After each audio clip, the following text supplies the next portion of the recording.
don't stop.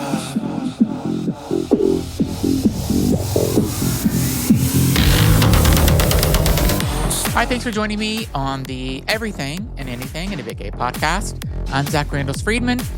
I'm the host of this show, and I thank you for being here today. I'm going to tell you about our guests, because there's multiple. There's 3 today. Before I do, I'm going to tell you what I did today. Today, I did about a 3.5-mile walk. I love doing this walk because it is along this river near where I live. And you get to go into the woods a little bit through a trail. It's all on a trail, and it's really nice between my neighborhood and this neighborhood next to me. And I went and got my manicure and pedicure today. And my husband went with me, which was always nice because he doesn't love manicures and pedicures. He likes manicures. He doesn't love a pedicure because he has a size 14 foot. And he says his foot doesn't fit in the place where you put your feet in for the water. But today, I pointed out to him, hey, your feet fit fine in there. And wasn't this walk really nice to go together? And we talked about just everything. I don't know. We had a nice talk and we had a nice walk over there. And it was hot, but not too hot. And so we were there and getting a manicure and pedicure. And mine takes longer because I like to get color put on my toenails, and he doesn't. And I'm kind of glad he doesn't, because one time we went when we were living in Dallas. We would go with our friends Brian and Shane to get manicure and pedicures once every other week, I guess, maybe once a week sometimes. And they would always get color in their toenails, and I'd get color in mine. And so Andrew's like, I'm going to get it. And so I always get white or black or a blue color. I get the same colors. And Andrew decided he wanted to be and get hooker red. And I don't know, something about him getting red, a guy getting red nail polish, just I wasn't into it. It turned me off a little bit. I was just that's so girly. It was candy apple red or hooker red or something. I don't know. And then he has just big feet. And I'm not into feet that much either, but he liked his toenails painted that color, but he doesn't do it anymore. And sometimes I paint my fingernails too, but I never really get it painted there. I always just get my cuticles and nails filed and stuff. And see, my nails look good if you're watching this in video, so they're good. But I didn't have the patience because it takes I feel it took 50 minutes just to do the pedicure. And then I'm by the time that's done, I'm I barely want to get a manicure. So I'm yeah, but just file them, get the cuticles cut, and then let me get out of here. But the interesting thing that happened today is that there were almost more guys. It's a big place too, but there were more guys in there today than there were women, which usually isn't the case at this place I go to. But that's what it was like today. And Andrew and I were talking today, and we were walking over. He was remember we used to go get manicures and pedicures in Dallas, that they used to have they used to give you a drink. You could get a free drink. So, and it was a full bar. You're oh, I want a martini. And they make you a martini or Prosecco or wine or whatever. And here you get a bottle of Costco water, but you don't get any drinks. It was kind of nice to have a little cocktail where you're getting a manicure, pedicure. But not here, I guess maybe it's a Massachusetts thing. I've never seen anybody do it really, I guess, other than Dallas. But Dallas does some weird shit, so I don't know. They're opposite of the rest of the world. The rest of the country, I should say. I don't know. I enjoyed that, though. That was about the only thing I enjoyed in Dallas. I enjoyed my friends, and I enjoyed a drink, getting a manicure and a pedicure. Everything else in Dallas, I didn't enjoy. Nothing. Oh, well, I enjoyed the bars in Dallas. Because those were fun. I had lots of good times, but I was with my friends, so that's why I liked them. It was all about friends in Dallas, so nothing more. Because I hated the weather. The weather fucking sucked most of the year, except when they had the ice storm the one time. But other than that, it was always so fucking hot. It was so hot there. Your central air conditioning couldn't even keep up. I had my central air conditioning turned on 67. I don't think you could ever I don't think in the summer, it would always be like on 72 because the air conditioning just couldn't stay cold enough. Even at night, it was like nighttime, like 10 o'clock at night, it was still 93 degrees outside. So it just, hot. But let's stop complaining about Dallas because we don't live there anymore. And we're happy about that. And let's talk about my guest. My guests are called the Kink Collective. So I interviewed 3 of them today. They are in a relationship. They have an organization called the Kink Collective. They are into really anything that you want to be into. It is a man and 2 women. And when they reached out to me to be my podcast, I like interesting people, and they are interesting.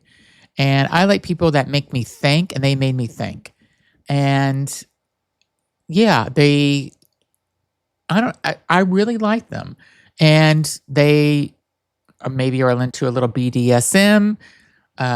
We didn't get into like all their things, but I believe their whole thing is as long as you're doing something safe and everybody's consenting, great, do it. And I love that. Like if somebody has a fantasy or a kink or whatever they're into, as long as everybody else that is involved are into it, awesome, do it. As long as it's not hurting anybody and everybody's consenting, I think it is all good. So we talk a little bit about that.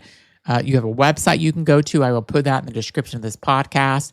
If you want to learn more about what they do, if you want to meet them, if you want to be part of what they're doing.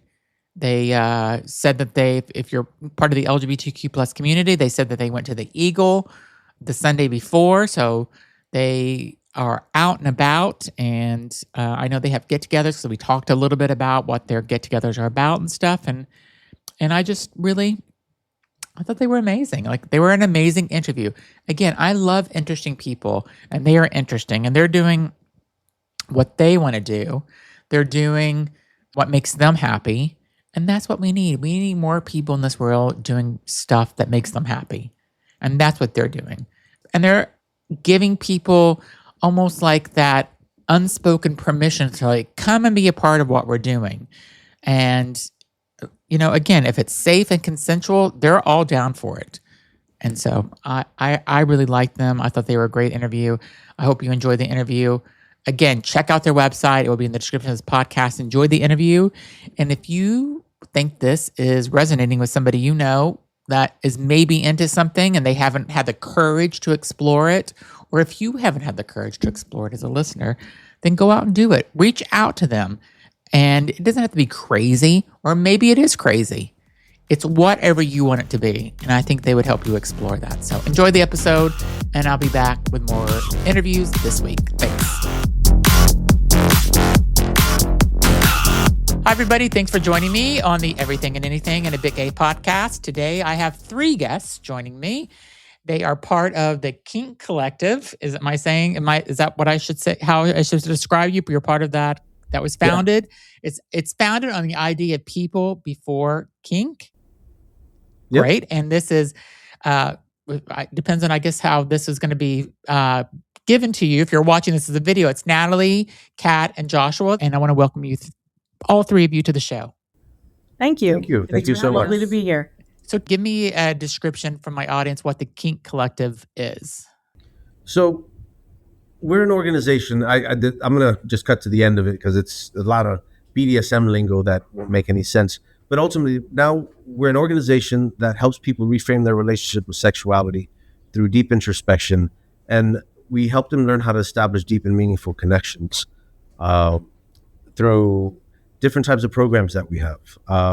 Ultimately, the idea is, how does a person get to the language that really best represents them? Mm-hmm.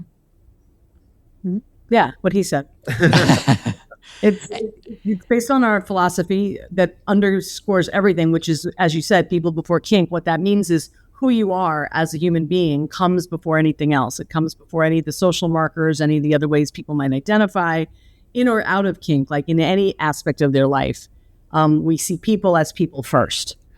That's amazing. So if somebody is struggling with their sexuality, are you kind of helping them with that possibly?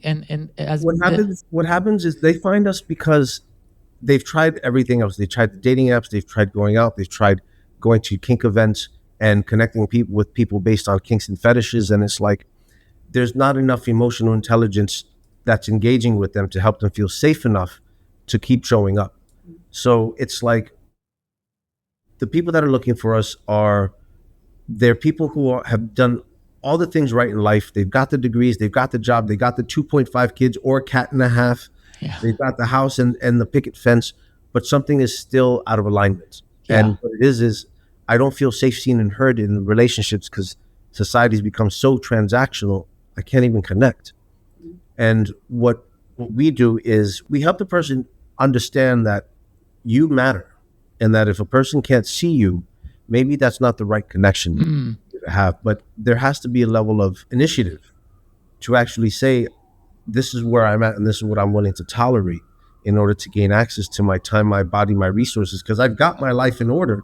I just don't have the people safe enough to share it. And do you see this often where you're working with somebody or you meet somebody and you're just going through this with them, and do you see sometimes that light bulb come on where like, okay, this is who I am and this is where I belong? Is that, you see that often? All the time. And what we do is we skim the shit off the top of conversations. Yeah. People are used to having surface level conversations. What we do is we put them face to face in conversations that are introspective, and they mirror one another.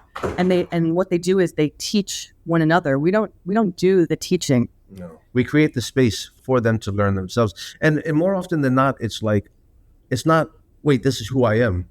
The realization is, wait a second, that's not what I want. Right? It's like, first, because who I am is probably was the hardest question for me to answer. And we'll be right back. Okay, now back to the show. Yeah, so tell me about your story. So how did you, like, where were you at, and how did you, like, I'd like to hear all three of your stories, kind of just like how you met each other, first of all, and then how you, where you were prior to kind of figuring all this out. All right. So, where to start? I know that was a big question. I know. Where to start with that? Like, because my story can be long. You know, that's what happens the more years you spend kicking around the planet. Your story just gets longer and longer. Yeah. To cut to the middle of it, I met Joshua about 8 years ago, and I was at the time running a club that was a BDSM/swing club, and I was doing events. I had just lost my husband, who was my partner at the time, and he passed away from cancer. Oh, and, sorry. We met at a time that was actually difficult for both of us. I'll let him tell his side of the story in a second. But Joshua was very much aligned with the way that I wanted to do things, the way that I ran my events, the way I believed in holding space for other people, and creating, you know, my goal in the space that I held was for people to feel safe and comfortable. Mm-hmm. You know, it's challenging when you've been thinking about getting involved with kink or swing or something like that, and people would come and would feel shy and would feel, you know, maybe it takes you anywhere from 2 days to 2 years to decide to have the courage to come. And so it was really important for me that the space be held in a way that was safe and comfortable for people to explore and feel like it was the right thing for them to do, to come out and explore and make it safe for them to continue their journey. And Yes. when I met Joshua, he was very much aligned with that. So he ended up leaving his situation and coming on board with me. And we've just been together ever since doing this. You know, what we've done has changed and grown. I lost that club in the middle of 2019, which turned out to be a blessing, because in March of 2020, Yes. you know, everything shut down. And so having a physical location space for public events was severely disadvantaged, Yes. you know, in the wake of COVID. And that gave us opportunity to take all of the things we had learned and all the things we had done up until then back to the drawing board. And then we redid our education. And then, you know, as everyone learned, we could do a lot of things online, right? We could do a lot of things through Zoom, or now Riverside, or all these other apps, right? And so we did the same thing with our education. So that's sort of a micro version of me and how I got to here. Natalie came on board about 3 years ago when we met her, and I'll let them tell that part of their story. So we've been together 8 years, and Natalie's been with us for the last 3 of those years. Cool. So I was getting over a breakup, and it was a bad situation. And Kat and I had connected because of the passing of her husband, because my ex at the time, my partner at the time, used to work for her husband. Okay. And, so that's how we met, meeting and then wanting to support her in the continued events that she was hosting. The mission was aligned. So when the breakup happened, Kat had already provided me safety just in her presence in the conversations we were having. In order to operate the way she was operating, you have to be a certain type of person. Mm-hmm. And we were there to support each other because my breakup was pretty intense. And Kat gave me safe haven, and then our relationship developed from there. That would be my addition to everything Kat shared. Yeah. Also, I mean, throughout this, I also got canceled by the ex because of, ultimately, the role that I played in it was I lied and I cheated and I humiliated her in the ways that are hard to come back from. Meaning, it got to the point in the relationship where she said, "Fine, go do whatever you want," and I went and did it, Okay. knowing that that's not what you're supposed to do. Yeah. But I didn't have the courage to leave. And the humiliating part was because there was women who were using her to get to me, and I was having sex with them. So the cancellation came, deservingly so. It came in a way like it was some really intense shit that she said, which wasn't true, but people weren't here for that. They were here for the blood, which at the end of the day, she was hurt by my actions. Mm-hmm. Like, the impact had nothing to do with my intentions. My intentions had zero play in what really happened to her psychologically and emotionally. So that being said, Kat supported me through all of that, in the ups and in all the downs that followed. And she watched me course correct just in our relationship, that I didn't have to be inauthentic anymore, because ultimately I wasn't able to be authentic in that relationship or in the previous 20 years. So that was a culmination of just bad behavior because I was afraid to be truthful about who I am. And would you have changed anything if you could go back and do that? Or it sounds like the end result actually was kind of worth it in a way, like you had to go through those struggles to get where you are now, where you're happy. I'm happy that I won't be doing that shit again. Yeah. So you learned something, but you also got to where you need to be. I paid the price. Yeah. And I'm sorry. Yeah. And I wouldn't change. Yeah. And Natalie, what about you? Yeah. Now, our lives intersect on both the personal and professional levels. We live together, we're in relationships with one another, and we also work together underneath the Kink Collective, for the Kink Collective, in service to the Kink Collective and its mission. So I originally aligned with Joshua and Kat's personal values and our mission to develop personally and become our most ever powerful human beings. And we talk about power a lot in the work that we do, and we acknowledge it as that power lives in every relationship. Whether or not we're willing to acknowledge it, we have the language to acknowledge it is what changes the relationship that we have with another person, the clarity, the boundaries, the limits. But I met them at a program that they were hosting for the kink community about 3 years ago, and I connected with both of them. But I built a relationship with Joshua first, a power exchange relationship, which we negotiated, a power dynamic, for about 8 months before he committed. We both committed, and he collared me. Or I like to think that was. I do think that was a mutual decision, of course, but he was the one who put the collar on me. So I say that way. And me and Kat's relationship evolved over time. We're not necessarily in a power dynamic, a negotiated one, but there's the differential in experience and in time. So I almost view our relationship as almost like romantic mentorship. Okay. That's to describe it, right? We'll call it romentorship. Romentorship. That actually could be a new term. That people... first. There we go. Yes. We love labels. So we're in a romentorship. Romentorship. So I developed my relationship with them personally, and then about a year ago, or over a year ago, I entered into as the Kink Collective's social media designer and helping with strategy, as well as helping with the overall running of the organization. She's the manager. Yes. Got it. And you guys are based in New York, right? New York City? Yeah. Yes, that's right. Awesome. And so there's some things, obviously I've been to your website, looked at it, gone through it. So tell me about the Leather family. Like, how did that become a full educational kind of community? And what was that turning point for that to happen? So the Leather family, because that's how Kink Collective started. It started off as a Leather family. A Leather family is essentially chosen family. Okay.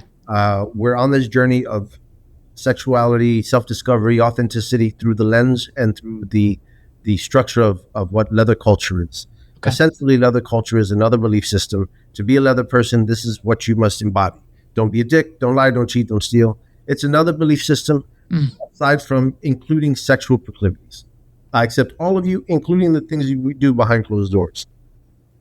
The Leather family came after I broke up with my ex. Okay. Matt and I got together, and what I did was the people who embodied the practices of what we stood for and that stayed the course and that asked the questions and that asked the tough questions of us, they became family because they became the only safe ones that they embodied what they did what they said they would do. Now, when it comes to leather families, there are different types that they're run different ways. Some people like the hierarchy where you have the head of household and then everyone has a role in between and it's like all that cool stuff. For myself, it's about home, it's about safety, meaning everyone with the patch is recognized for having embodied safety. Like you're a safe person to be. Anyone who wears this patch can be approached for education, for information, for space in which they can hold for you to be authentic. Okay. Our responsibility does not lie in training them like a lot of other leather families are. Our intention is we provide you space to rest. You have to learn. And now that evolved into event hosting and party promoting on a community level where we introduced structure to the events that Kat and I independently built out our own ways, and then collectively we brought it together, and then it evolved into event hosting. Now, as we've moved it onto online education and a wider community, the kink part of Kink Collective is about the lens, the avenue in which we got here, because kink community provides permission to say things and to expect certain behavior that allows deeper connection and discovery. The collective part is the collective understanding that people before kink is the philosophy that you are a whole person before what you're into, and that's the standard. So that's how it evolved from Leather Family to the organization it is today. Yeah. And when people think about kink being like purely physical or something, that you push back on that, right? I mean, 'cause that's not at all what it seems like you're trying to teach. I pushed back on this yesterday at the strip club. I'm also a stripper. You're a midnight ballerina. A midnight ballerina. I have no problem with the word stripper. I do also like the midnight ballerina term. But I was talking with a client at the club, and sometimes I indulge my personal life, sometimes I don't. It depends.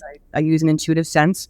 And he had no idea that BDSM or kink could be purely no sensation, no touch, no pain. I mean, pain is the misconception. People think pain has to be involved often in BDSM.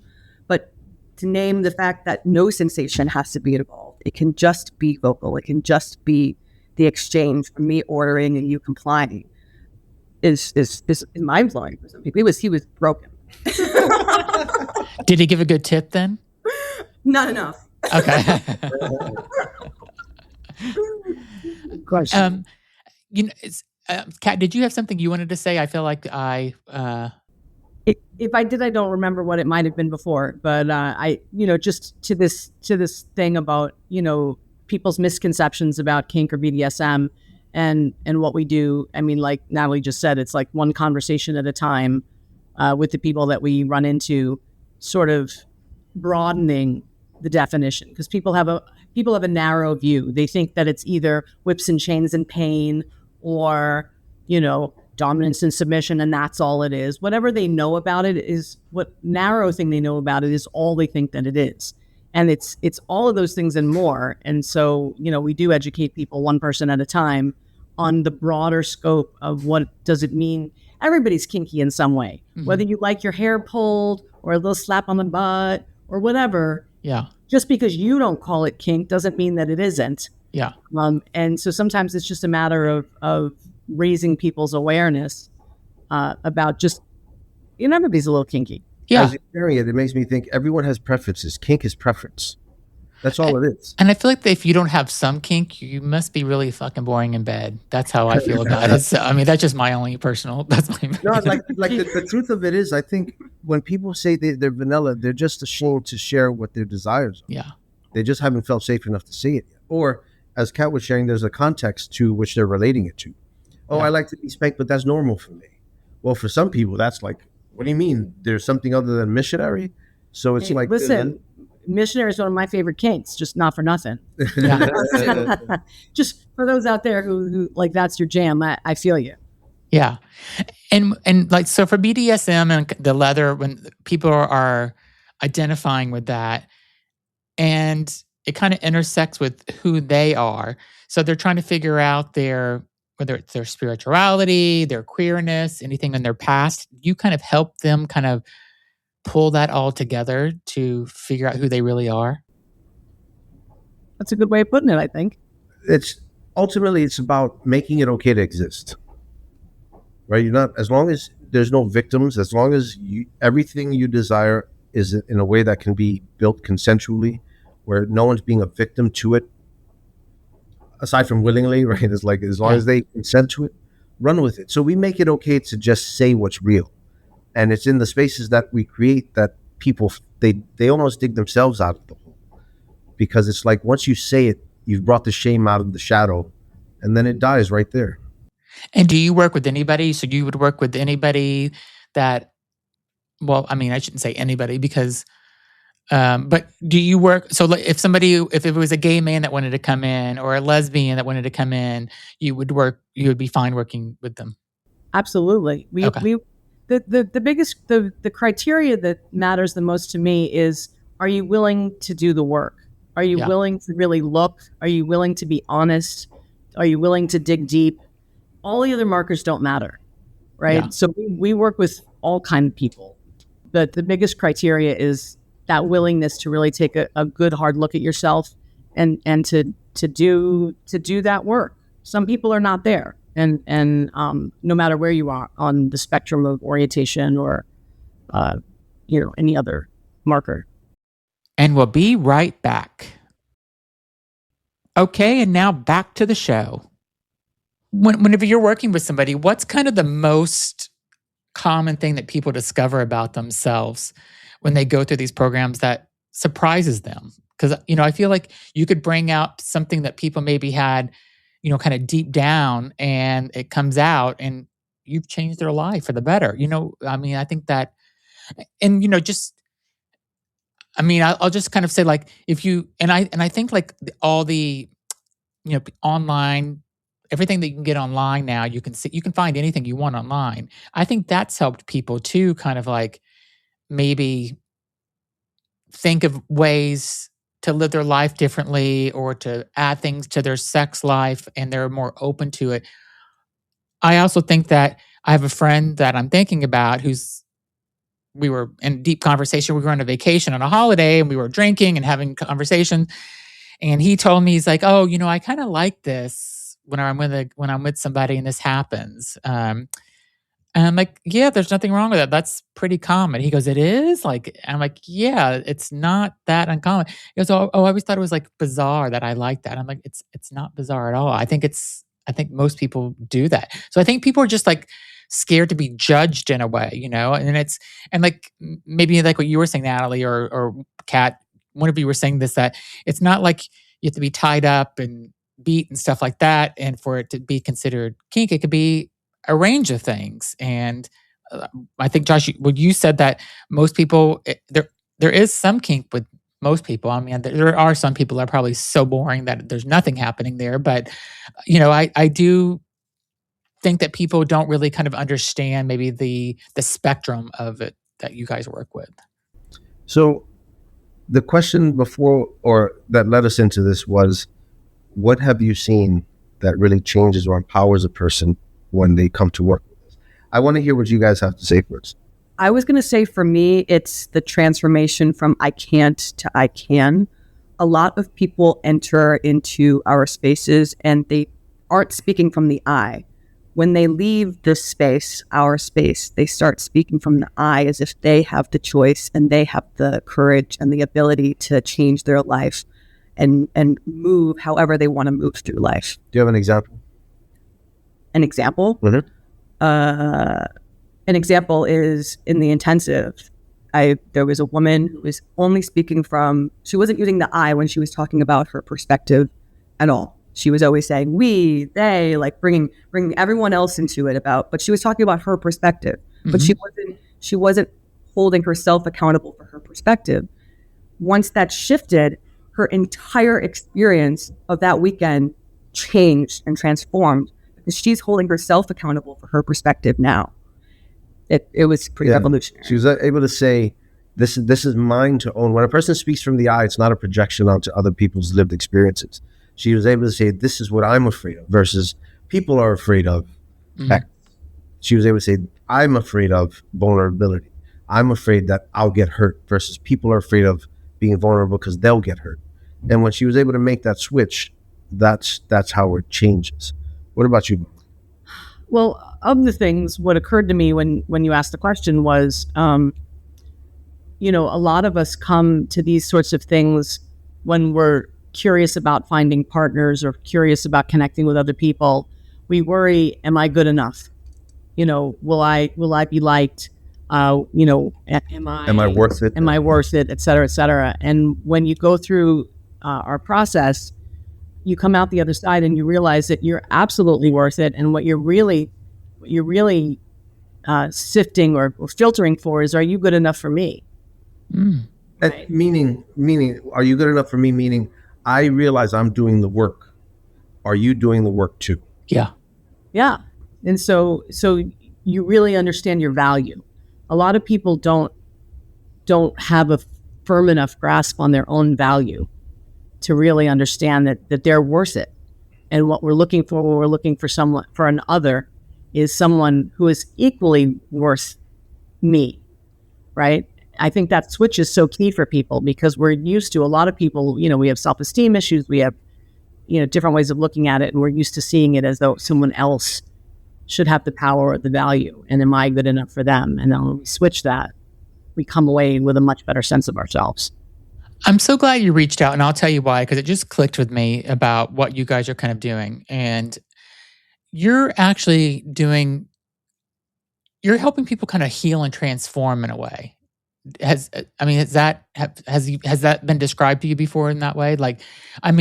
It's really, you're helping people kind of find themselves, which I think there's so many people that are lost in this world, especially today, and they don't know who they are, or they feel like something's missing. And it feels to me that what you're doing is guiding them on or teaching them how to be their authentic self or finding that. Is that accurate?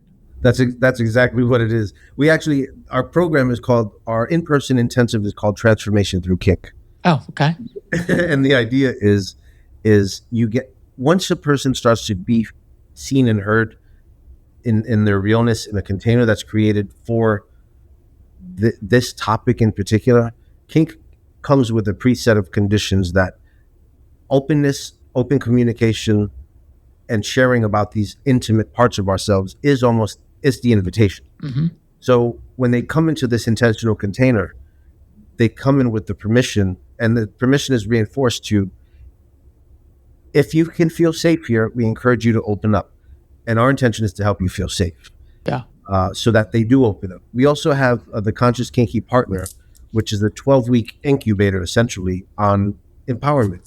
Who am I and how am I showing up in relationships? Mm-hmm. And what about relationships am I admitting that I see, but I am not willing to admit about myself? And how do I step into that responsibility of, no one's going to save me in relationships. I need to do this myself. And it really puts the power back into the individual. Like, it's your life, dude. Run with it. Do you think that apps, I have so many friends that are struggling with relationships where they can't, I don't know, they're either meeting so many people a week where it's like, just having random sex just because they're so unfulfilled with their life, or they're finding somebody and then they think this is the one that I'm going to marry after 3 weeks, and then the person totally ghosts them. And it's just like I hear these same stories from my friends over and over. And then some are like, I'm done. I'm not going on these apps anymore. And then 3 weeks later, they're back on it, and we're at dinner, and they're sitting there on their phone the entire time. And I'm like, we're having dinner. Like, what's going on? And they're swiping and looking. I'm like, what are you doing? I'm just seeing who's out there. You never know. It's like it's the same person it's the same group of people that were there when you looked before you came to dinner. Like nobody's new on there. So I feel like people are so. I appreciate the apps, but I feel like it's breaking people in a way where they're not going off and meeting people and finding things and having experiences, and they're just online looking for that quick 15-minute fuck, and that's it. I'm on board 100%. I taught a class at Claw. Claw was formerly Cleveland Leather Annual Weekend, but then they moved to Cincinnati. So I think it's now Cincinnati Columbus Leather Annual Weekend. I love it. It was gay men focused for many years. Yeah. It's opened up and it's built out wider inclusivity. However, a few years ago, I went there to teach on app culture and the community and how it stimulates the same feeling as going to the casinos and hitting slot machines. And it's like it's a false sense of safety. It feeds into the dopamine, into the quick hit fixes. Now, to give apps credit where credit's due, it helps people become more social. It helps some people build a little more confidence. It helps people communicate with others. Sometimes it does work. One out of who knows.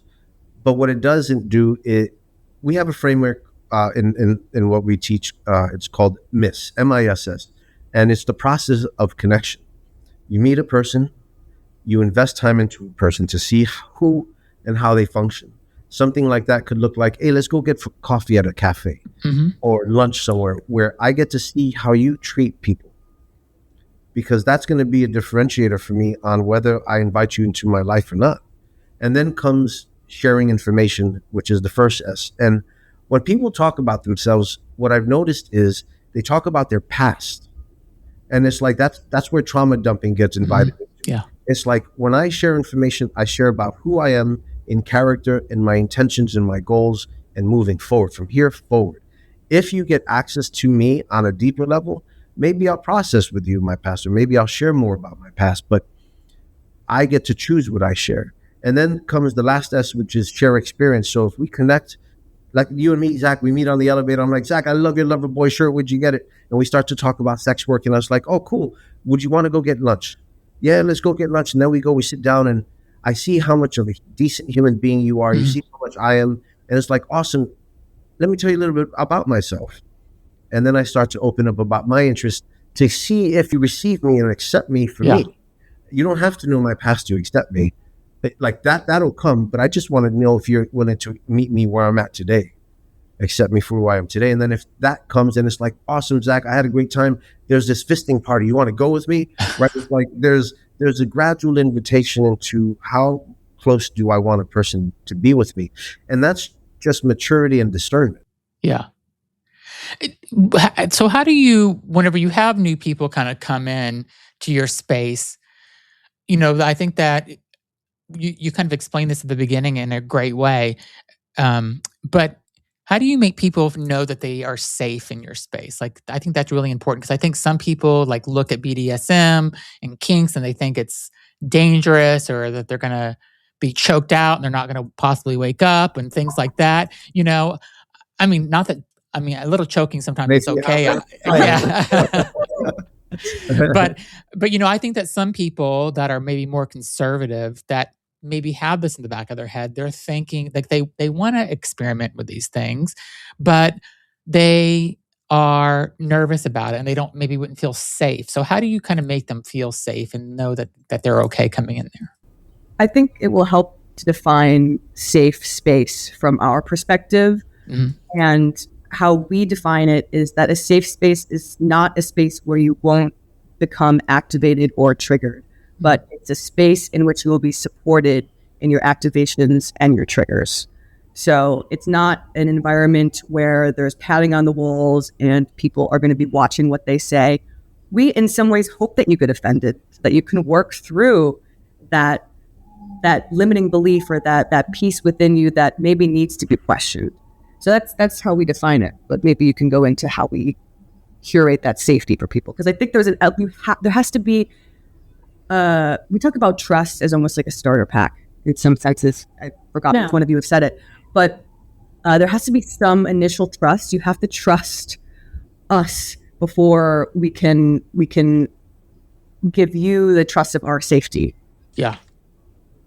Yeah. I mean, we also have just basic ground rules for any of the spaces that we hold, right? We tell people that they need to speak from the I. We correct people if they start generalizing or sharing, hey, we all or you all, we bring people back to the I. We have an environment where we have zero tolerance for any sort of bashing or any sort of, making fun of or any of the isms. Like we don't, the racism, gender is like none of that. Yeah. And we hold a very strict line around all of those things so that people can be themselves and know that they're not going to be judged. We have name tags because equality is a big deal for me. And a lot of kink spaces that I've been into across the country, power differentials exist, which is like obvious because as the host, I am the host, right? I have some privileges that no one else does. With that in mind, everyone gets a name tag so that there's no masters, there's no mistresses, there's no slaves, there's no subs. As John, Dick, Harry, Sue, Paul, right? It's like everyone's got a first name. And in the rule readings that we do, we created so that everyone feels seen. Everyone gets to meet the host so that at least somebody. And we have a fucking opening circle for our stuff, right? It's like we're very woo-woo in the idea that we want people to feel like they can take up space.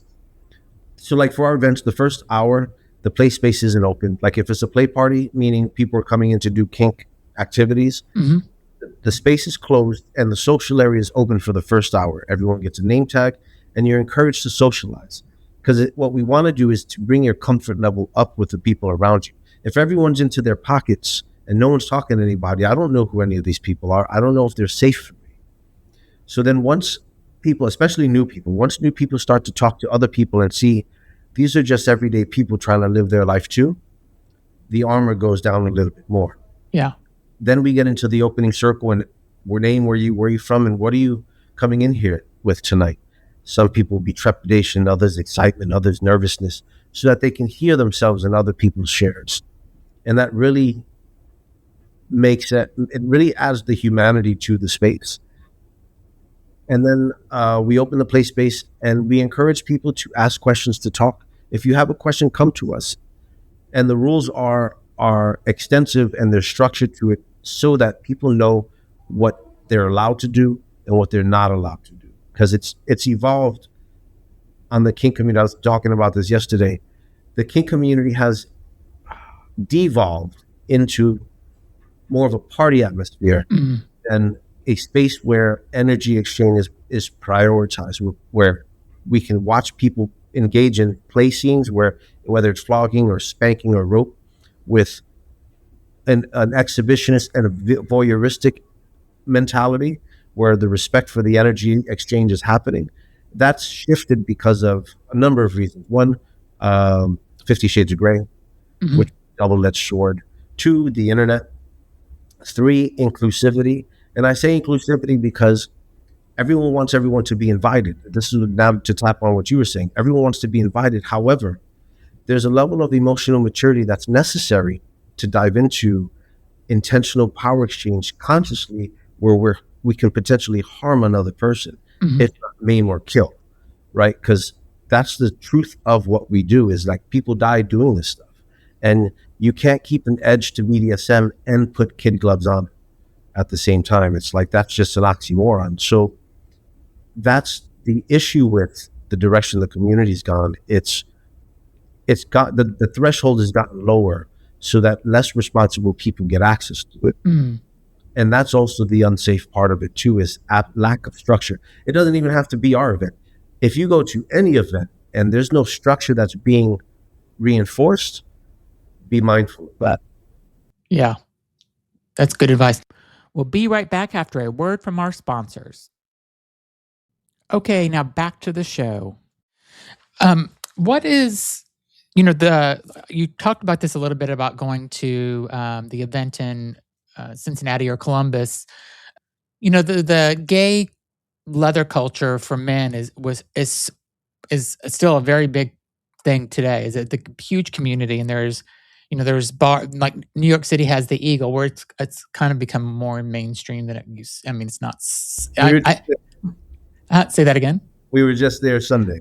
Yeah, and I think it used to be maybe more not secretive, but now I feel like everybody goes there now. I feel like, so it's not as, but there are places, like I grew up in Miami, and there's places that are definitely for the gay leather daddies, basically, that are going there, and the people that love that. So, I mean, it sounds like that, you're kind of honoring that in some ways, which I think is important, to do, because you didn't really, at least for me as a gay man, I've never really kind of heard of a whole straight culture of people that were, well, that's not true. I guess I just like the gay men that are into leather are like, that's what their whole life is about, and they push that out in their place where they work, and it's just like it's very known how they are. And I think that I'm thinking about in the corporate world where I came from, I don't think I've ever met anybody, at least that admitted it, that they were, more open with that. So, I mean, I'm sure there's lots of shit happening behind closed doors that I did not know about. But a gay man that is into leather is definitely more open about it than maybe a cis white straight man would be. So are you guys kind of, I don't know, almost, I don't want to say honoring it or just keeping the legacy alive for it, but are you doing that in some ways? 100%. All of our foundations based off of leather culture, because we have sex with people, right? We don't have sex with gender. And the idea is, in order to be a good leather person, it's just be truthful. At the end of the day, just be truthful, because that truth is what allows the container for honesty and openness. Yeah. And the minute the truth is manipulated for a particular outcome, it's unbecoming of what the practices and the beliefs are. Because with the truth present, the play is the byproduct. If you trust me and I trust you explicitly, and we could do whatever the fuck we want. Yeah. We could do whatever the fuck we want. And let's do it. And that's the whole point. For me, that's the whole point of leather culture, is to create that container to have the permission to do all the things that you've never spoken about. Yeah. Yeah. And sorry. And when the kink community and the leather community is what is our foundations, is who our mother, in a way, who taught us, but our mission is to be able to help at the involvement of anyone who is willing, proactive individuals. So that's our foundation, that's our roots, but that's not our focus. Yeah, I definitely think we stand on the shoulders of the people who came before us. Like, we're very cognizant of the history of leather, what struggles, the people that struggled for existence in leather at a time when, just historically, the whole gay male leather culture. Yeah. I came up in the gay male leather culture in San Francisco when I first started to come into this lifestyle. Those are the people who taught me and supported me. So there's a great deal of reverence, at least that I have, for that culture and that history that we carry into everything we do. That's amazing. I have two movie and television things I wanted to ask you about. One is, did you ever watch the show Billions? No, but I heard about the first episode. I saw the first episode. So Billions has Paul Giamatti is like the Attorney General of New York, or the United States maybe. And he is into BDSM secretly. And it evolves throughout the seasons of that the show is on. It's worth watching it just just for that, because it shows him he wants to be dominated, and he has a mistress that he goes to, and it's a part of who his character is. The other one I wanted to mention, that it's a new movie that just came out. It's a fantastic movie. It's called Pillion. And have you seen it? Mhm. Okay. Real- Did you like it? Did you think it, or Well- did you? Yeah. No, we thought it was. I thought It was really- beautiful. I thought it was really good. Yeah, I thought it was amazing just because of the story of the guy. Not to ruin the movie for anybody who hasn't seen it, but just the guy. He was in love with the main guy, but then he found somebody else at the end whenever the guy left. And when the guy left, it surprised the hell out of me that he left, but not really. It didn't surprise me. What I thought was really beautiful about it is the place that it left him. The character you're speaking of, he ends the movie more empowered, Yes. more himself, more able to ask for what he wants, to advocate for himself than he was when he was in the relationship that he thought was the relationship of his dreams. In Yes. the wake of that relationship ending, he stepped into his own power, even though he's on what we call the S side of the slash, or the Yeah. submissive side of the slash. As the submissive type, he was still able to own his power and own his desire, and to be able to speak to it. Yeah. You know, and that you bring it up, it's a good example of the outcome of the work that we do, right? The work that we do with people also leaves them finding their language, finding their voice, being able to ask for what they want, being able to assert it, and to be able to find people who can meet them where they are. Yeah. And I loved it that he just like figured out who he was without the main, the main character, Alexander Sorosky. I love it that he was able to find a new relationship, and like he found himself. I think it was the moral of the story. It was a beautiful story. And Yeah. I did see Billions, and it was very racy, and it was very titillating and interesting, because it's really true. Like, Yeah. one of my things has been to try to be able to normalize the conversation around all of this stuff. Because honestly, a big, powerful person like this attorney general, like wanting to be submissive and to be dominated by anybody, whether it's male or female, depending Yeah. on your orientation, right? Like, his whole life would have come tumbling down had anybody known that, Yes. because we have such stigma in our society about that kind of thing. But what happens between two consenting adults when no one's being harmed and people are just living out their fantasies and their best lives with one another in a safe, sane, and consensual way, at least to that degree that it can be those things, why should we judge? Yeah. Why should people's careers be torn down? Why should people, I've worked with people over the years who, have had to keep very innocuous sort of fetishes completely under wraps for fear of losing their family, their business, their children, like everything they know, if anyone were to find out. And I really strive for the day when people can just be people. Yeah. And others don't get to take their whole lives away for judgment for what it is that interests them or that they want to do. Yeah. There's a recent story too that hit the headlines about a leather man, a teacher. He was running for a teacher of the year in the whole of the United States, and they found out he was a leather man who had won a leather competition and completely ruined he had to take himself out of the He competition. withdrew. It fucked with his reputation. It's Yeah. with the station. Completely. Yeah. Yeah, I mean, I agree with what you were saying. Like, if it's not hurting anybody and there's two consenting people, then who cares? Like, why do people care? Like, it has nothing to do with anything.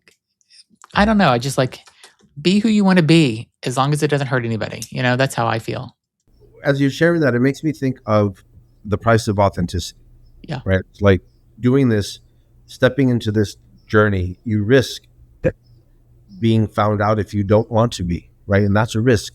If you step into it and you start stepping into practicing open and honest communication, this truth and transparency stuff that he talks about, you run the risk of totally shaking up your life, because it's going to require you, the way that we teach it, the way that we promote it, is step into say what's real for you to the best of your ability, understanding that you have risks as well that you have to consider. Mm-hmm. The deeper picture, though, because by the time people get to us, something is off and life has to change. You can't keep the the lived expectations of other people, meaning the house, the dog, the cat, the diplomas.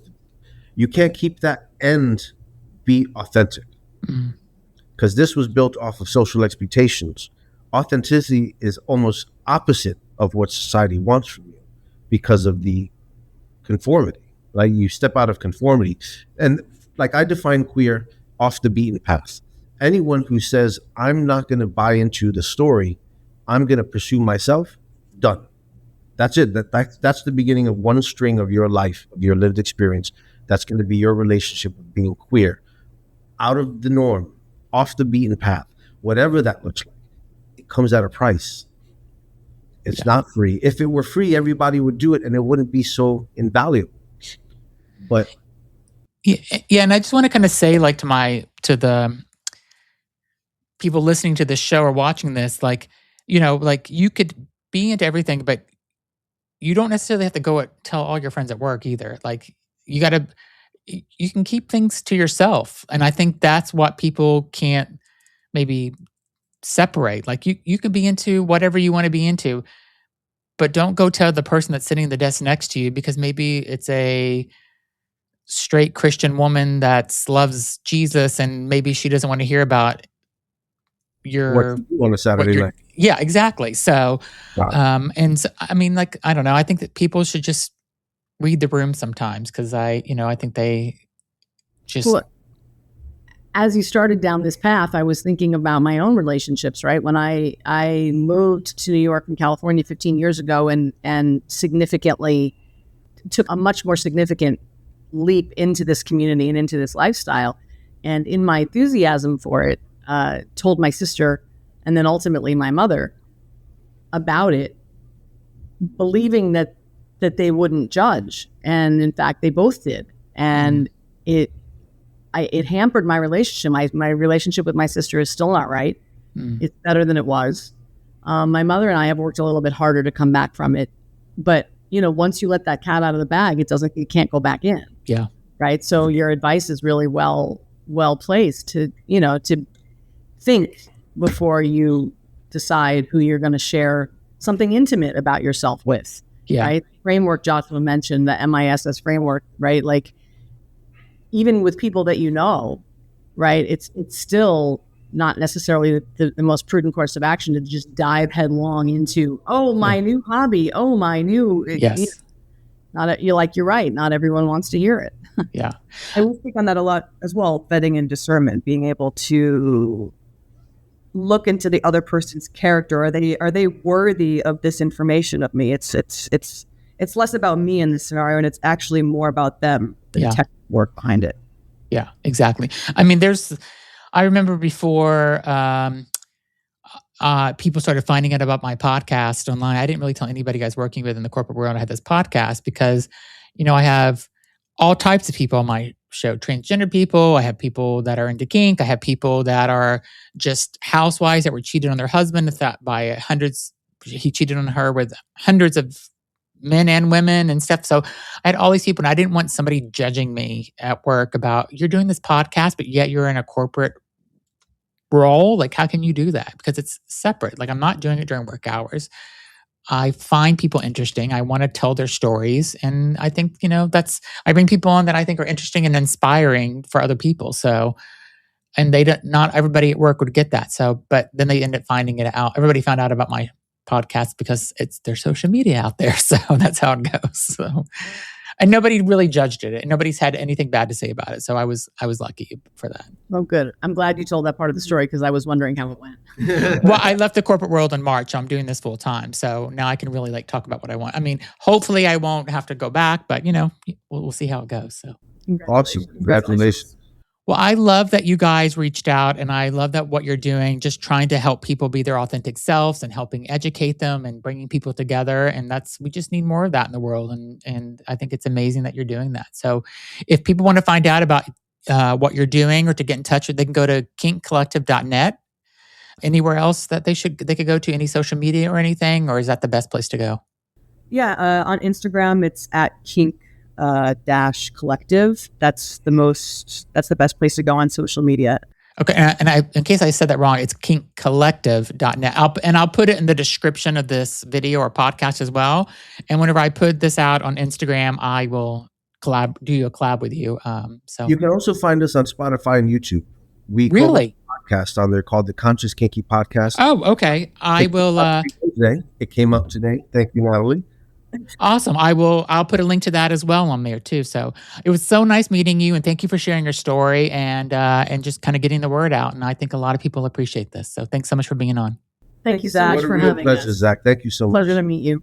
And if this episode resonated with you, share it with somebody. And don't forget to check out their website, kinkcollective.net, and also check the description for their podcast. Thanks everybody for listening.